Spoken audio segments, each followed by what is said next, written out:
majina naitwa Mariam Mbeleweta, ni mwenyekiti au muasisi wa grupu la Mbeya Yetu Sote.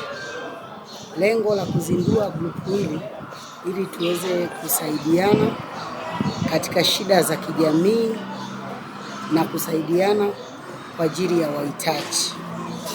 Lengo la grupu letu lina malengo makuu matatu. Moja ni kwa ajili ya kuwaona wahitaji mara 2 kwa mwaka.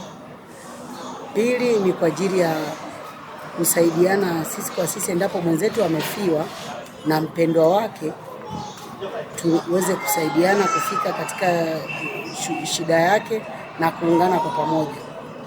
Lengo la tatu, mwenzetu endapo ana sherehe, kwa ajili ya kwenda kusherehekea pamoja na kuwa pamoja naye katika sherehe yake.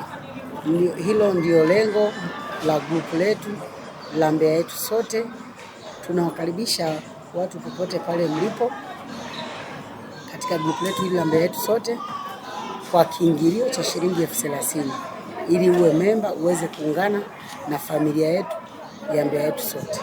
Popote pale ulipo, sisi tupo. Haijalishi mtu unaishi wapi, lakini kikubwa uwe Mtanzania na unaishi na Tanzania na unayepatikana Tanzania. Karibu sana, tunakukaribisha sana. Majina yanaitwa Cecilia Steven Kamanga. Ni mlezi wa kikundi chetu cha Mbeya Yetu. Na mshukuru Mungu kwa nafasi waliweza kunichagua wanachama, na kwa kusudi la Mwenyezi Mungu nimejipanga kwamba tuhakikishe kikundi chetu kinasonga mbele na malengo yaliyokusudia yaweze kusonga mbele kuweza kuyafanya kesho. Nimejipanga kwamba tutahakikisha migogoro ile tunaitatua kwa wakati ili kikundi chetu kiweze kusonga mbele. Naitwa Shakila Mjimba, mwanachama wa kikundi cha Mbeya Yetu Sote.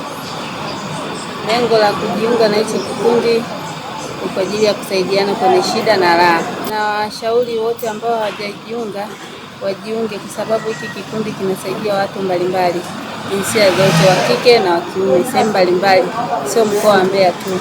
Sehemu zote unakaribishwa kujiunga kwenye kikundi chetu. Naitwa Bernard Nikopodo, ni mlezi wa kikundi cha Mbeya Yetu Sote.